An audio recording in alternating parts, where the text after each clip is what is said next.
I knew the moment she said it that something inside me would never be the same again.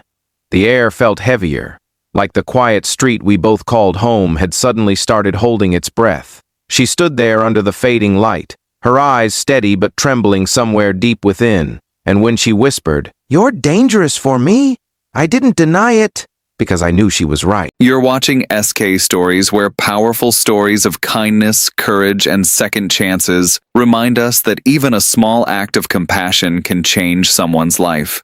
If you believe kindness still matters, hit the like button, share this video with someone who needs it today, comment below, and subscribe to SK Stories for more inspiring stories. Waiting beneath.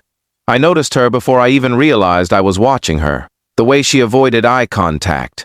The way she walked like she was trying not to disturb the ground beneath her feet, as if she didn't believe she had the right to take up space. I had my own reasons for staying distant from people.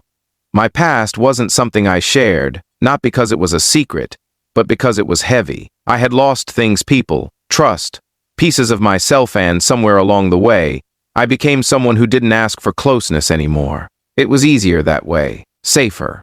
But Ilara, she made that safety feel like a lie. It started with small things, a glance across the fence, a nod that lasted a second too long. Then one evening, during a power outage, she knocked on my door. The entire street was wrapped in darkness, but she stood there holding a candle, its light flickering across her face, making her look both fragile and fierce at the same time. That night, we spoke for the first time. Not about anything important, just ordinary things, but there was something in the way she listened that made me feel seen, and something in the way I answered that made her stay longer than she intended. Days turned into a quiet rhythm of almost connection. We never crossed any lines, but we hovered dangerously close to them. I could feel it building, like a tension neither of us wanted to name. She would linger by the mailbox when she knew I'd be home. I'd find reasons to be outside when I saw her car pull in. It wasn't love, not yet, but it was something just as powerful. Something that made your chest tighten and your thoughts wander when they shouldn't. But Ilara carried shadows. I could see them in the way she sometimes froze mid-sentence, or how her smile would disappear too quickly, like it wasn't meant to stay. One evening, I found her sitting on the curb outside her house, staring at nothing. Her eyes were red, but she hadn't been crying, at least not recently. I didn't ask questions. I just sat beside her. And for the first time, she didn't try to pretend she was okay. That was the night she told me, in fragments and pauses, about the life she had left behind, a relationship that had broken her, not loudly, but slowly. A man who didn't raise his voice but somehow managed to silence hers.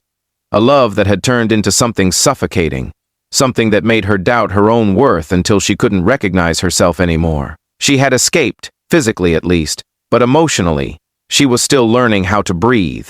I listened, not because I had the right words, but because she needed someone who wouldn't turn away.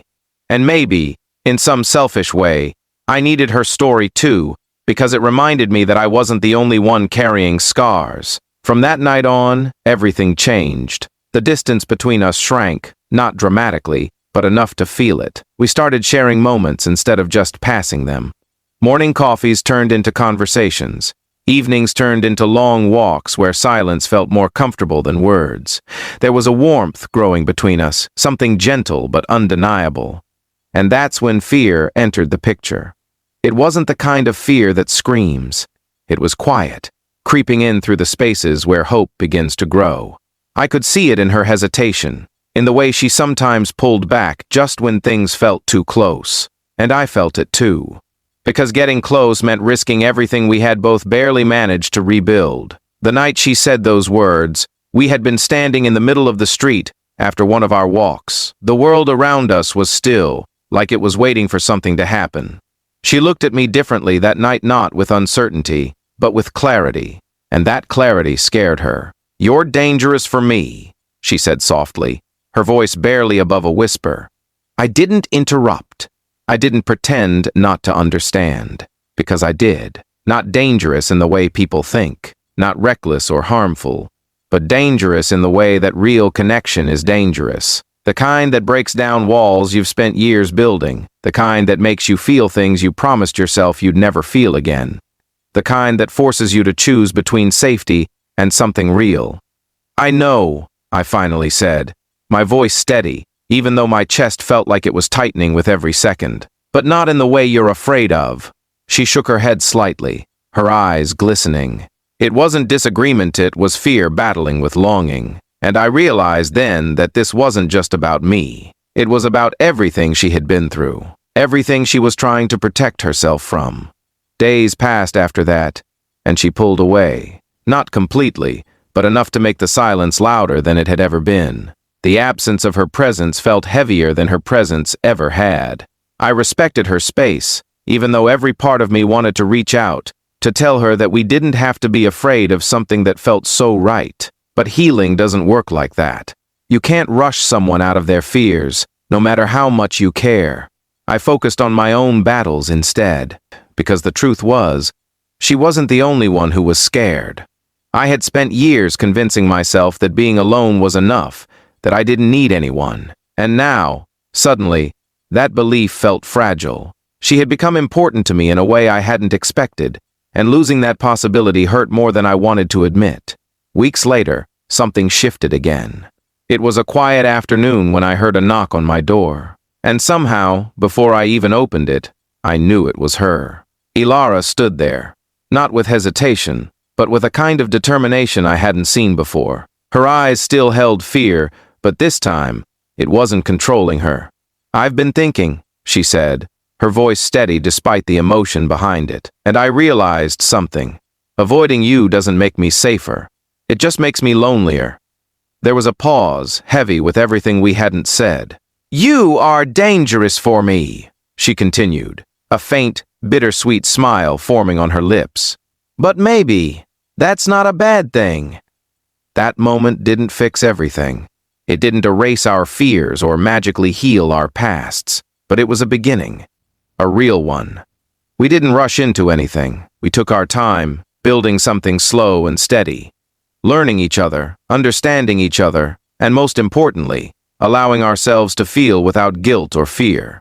There were still difficult days, moments when old wounds resurfaced, when doubt tried to creep back in. But we faced them together. Not perfectly, but honestly. Because sometimes, the most dangerous thing in life isn't the risk of getting hurt, it's the risk of never allowing yourself to feel anything at all. And standing there beside her, watching the sunset paint the sky in colors that felt too beautiful to be real, I realized something I hadn't believed in for a long time. Some people don't come into your life to break you. Some come to show you that you were never truly broken to begin with. If this story touched your heart even a little, take a moment to like this video and share it with someone who needs to hear it. And before you go, tell me in the comments, have you ever met someone who felt dangerous? Not because they would hurt you, but because they made you feel too much. Because sometimes, the scariest thing isn't losing someone, it's finding someone who makes you want to risk everything.